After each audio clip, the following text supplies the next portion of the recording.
Millet Marvels, changing the way world eats by Tenali Double Horse.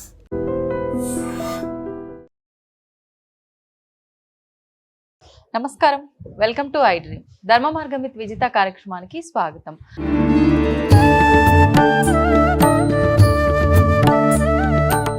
అమ్మ నమస్తే. శ్రీమాత్రే నమః. అమ్మ, వినాయకుడి నిమజ్జనం విషయానికి వచ్చేసరికి చాలా మందిలో ఎవ్రీ ఇయర్ చేస్తున్నప్పటికీ మళ్ళీ ప్రతి సంవత్సరం కొత్తగానే ఉంటుందమ్మా, ఏదో ఒక సందేహం ఉంటూనే ఉంటుంది. ఇంట్లో పెట్టుకున్న వాళ్ళు అయితే ఒక నిద్ర అయిన తర్వాత మరుసటి రోజు తీయాలా, కొంతమందిని చూస్తుంటాం పొద్దునంతా పూజ చేసుకుని సాయంత్రం తీసుకెళ్లి పెద్ద గణేష్ దగ్గర మండపం దగ్గర పెట్టేసి వస్తూ ఉంటారు. అసలు అంత మాత్రం దానికి ఎందుకు పెట్టుకోవడం అనిపిస్తుంటుంది. కొంతమంది 3 days అని 5 days అని ఇలా ఉంచుతూ ఉంటారు. అసలు డేస్ వైజ్ గా మనం ఉంచాలా ఇంట్లో వినాయకుని పూజలు చేసుకోవాలా, రాత్రుల్లాగా మామూలుగానే నవరాత్రులు అని చెప్పి పూజిస్తూ ఉంటాం, మరి ఇలా చూసుకుంటే డేస్ లాగా మనం నిమజ్జనానికి తీసుకెళ్ళకూడదేమో అనిపిస్తుంటుంది. ఇది ఒక క్వశ్చన్ మార్క్.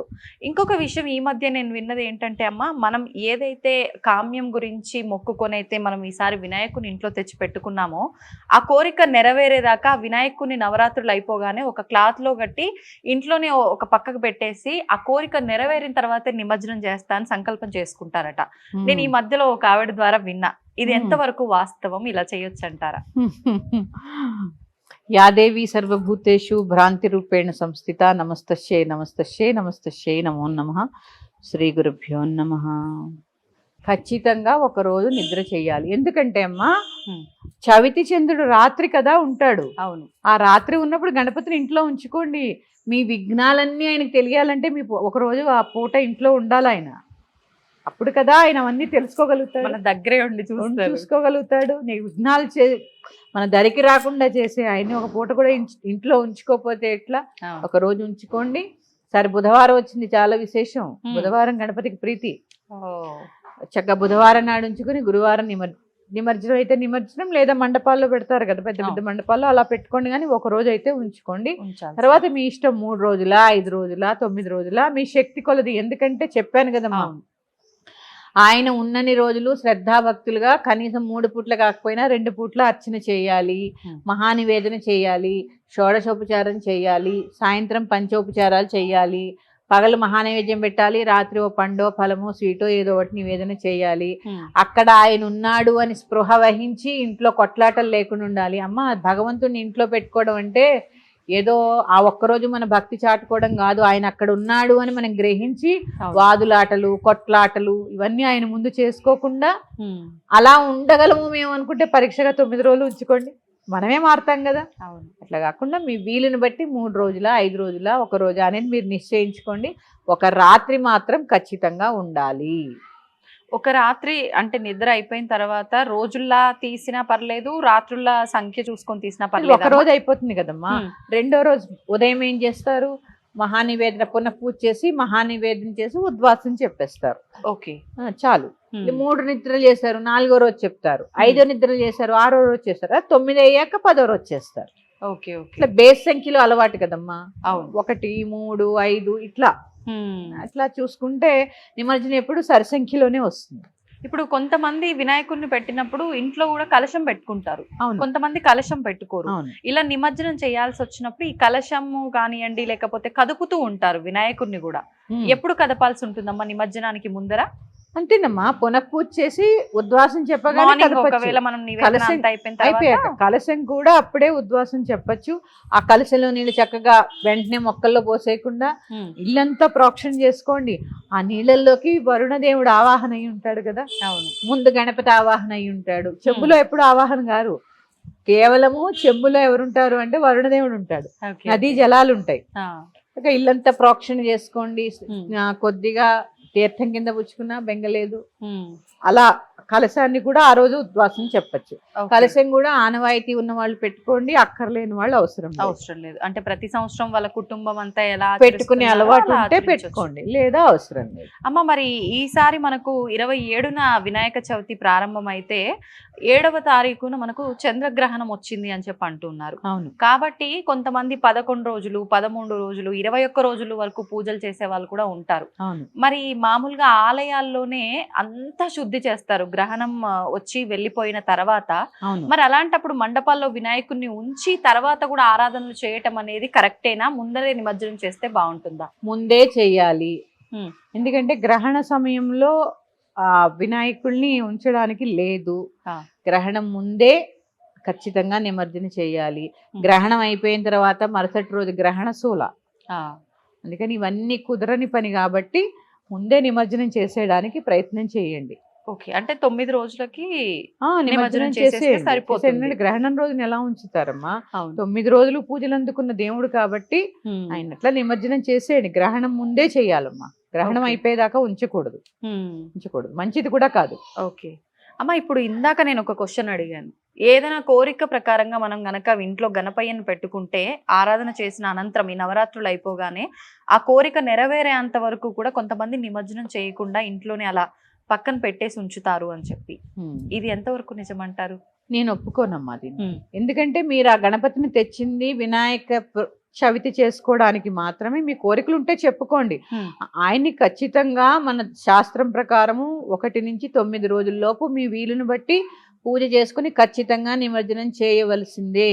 మీకు నిజంగా కోరిక ఉంది, తీర్చాలి, కట్టుకోవాలి అంటే క్షిప్ర గణపతి పూజ ఉంది, సంకటహర చతుర్థి పూజ ఉంది. ఇన్ని గణపతి పూజలు ఉండగా వినాయక చవితి రోజు తెచ్చిన గణపతిని ఎందుకు ఉంచుకోవాలి? 9 రోజులకు మించి, ఎందుకంటే నవరాత్రులమ్మా, మనం పాటించాలా వద్దా ధర్మాన్ని? నవరాత్రుల వరకే ఉంచుకోవాలి, తర్వాత ఖచ్చితంగా నిమజ్జనం చేయాలి. పైగా అసలు పూజలు అందుకున్న గణపతిని ఒక వస్త్రంలో మూట కట్టేసి ఎలా పెడతారండి? చాలా తప్పది.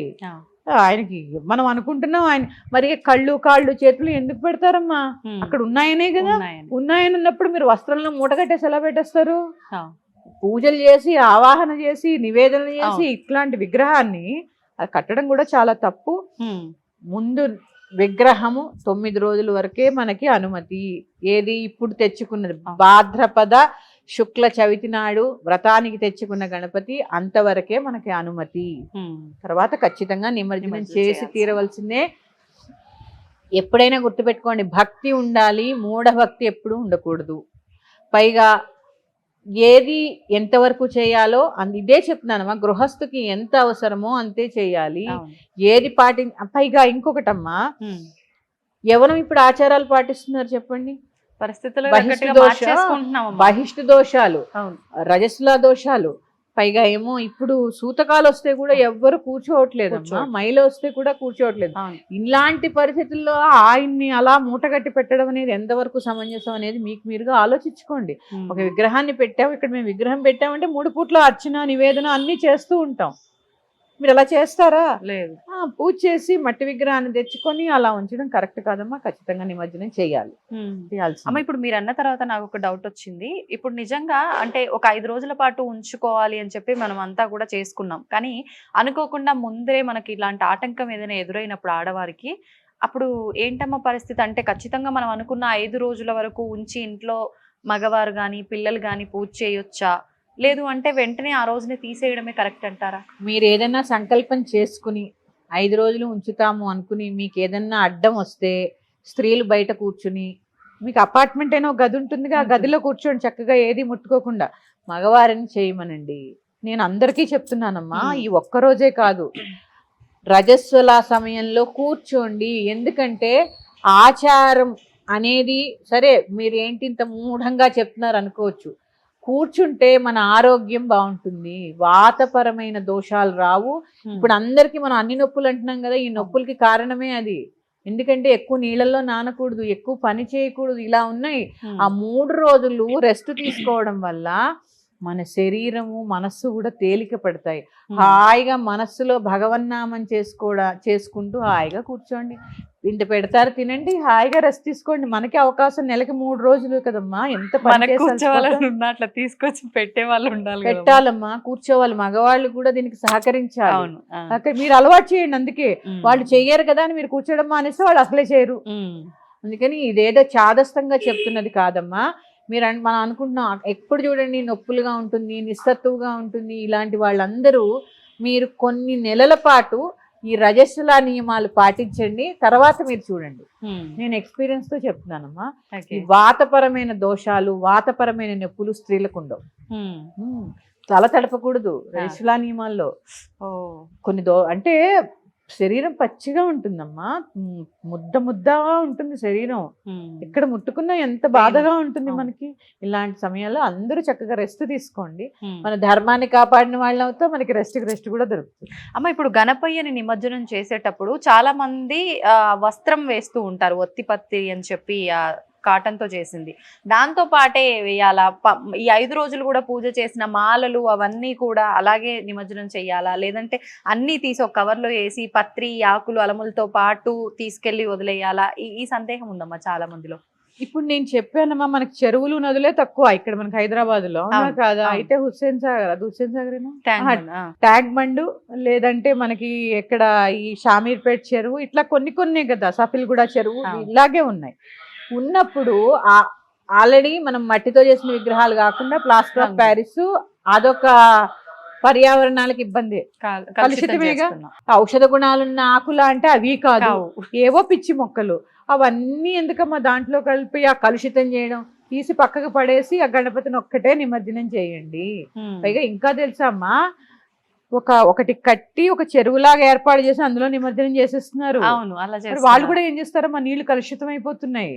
అందుకని మనం పర్యావరణాన్ని పాటించాలి. ఎందుకంటే గణపతి ప్రకృతి సంబంధమైన దేవుడు. ఎందుకంటే చూడండి, మట్టి, ఆకులు, పువ్వులు, పళ్ళు, ఇలా చూసుకుంటే అన్ని ప్రకృతి నుంచి వచ్చేవి. ఆ ప్రకృతి మనకి ఏ సందేశం ఇస్తుంది? దాన్ని కాపాడమని సందేశం ఇస్తుంది.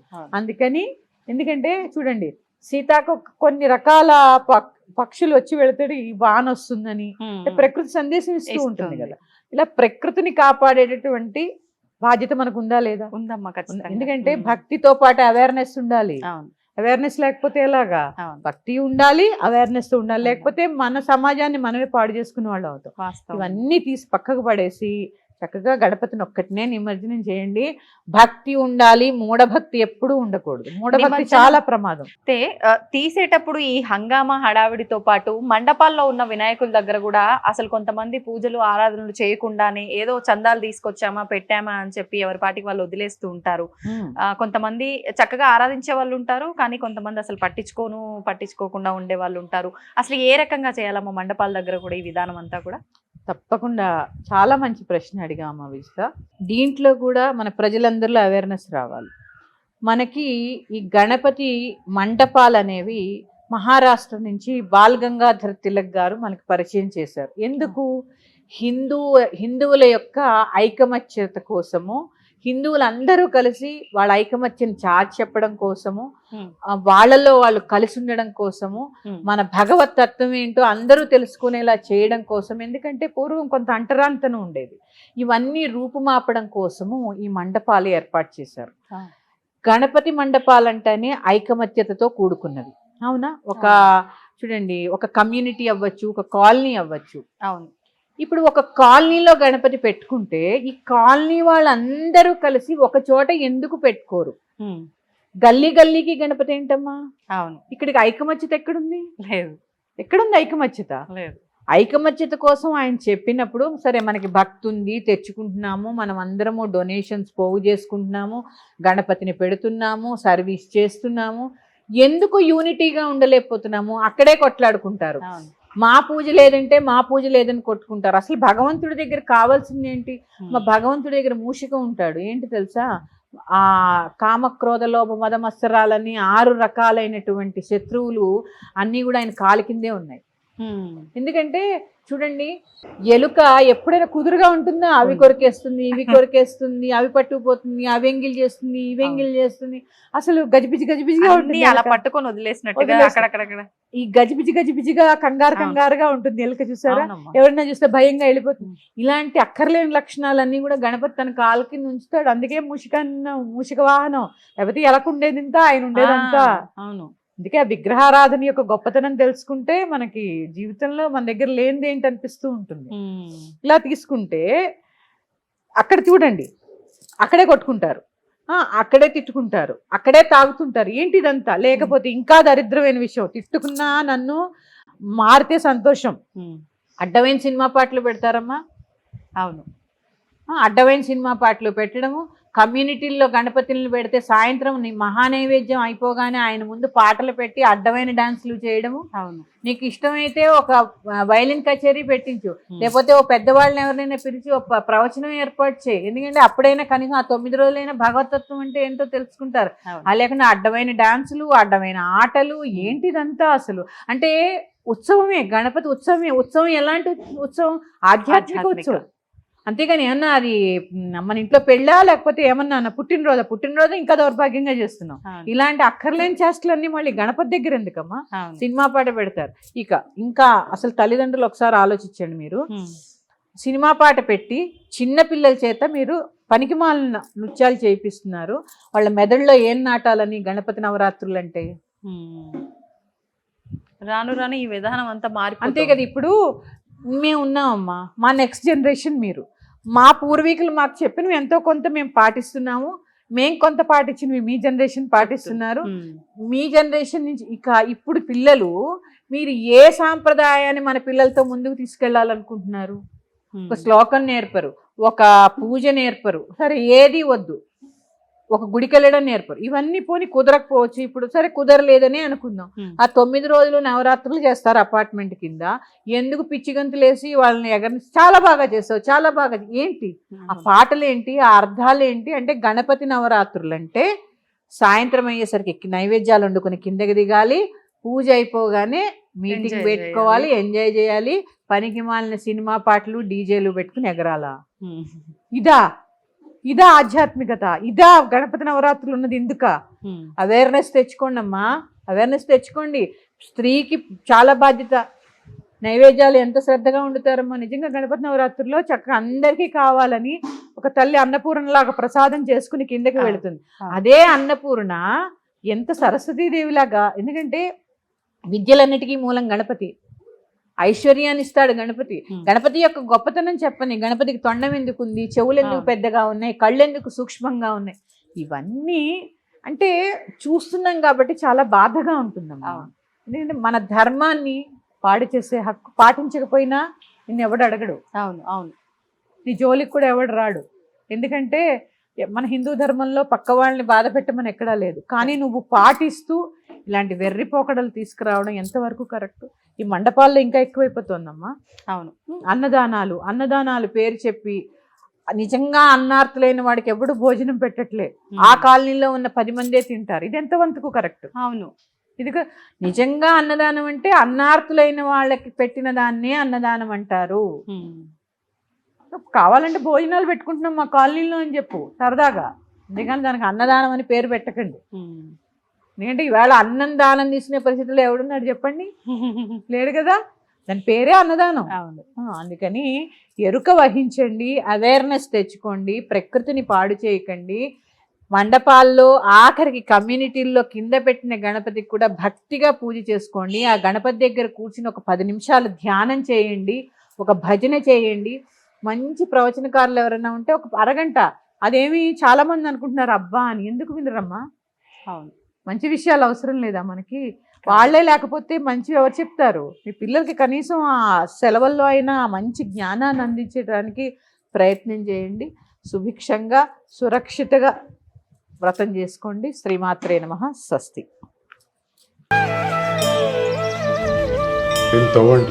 తవ్వుతున్న శివలింగం. పరమాత్మకు జీవా. సరే దాన్ని అట్లా కప్పేసేయండి, చూపించదండి. Krishna is there.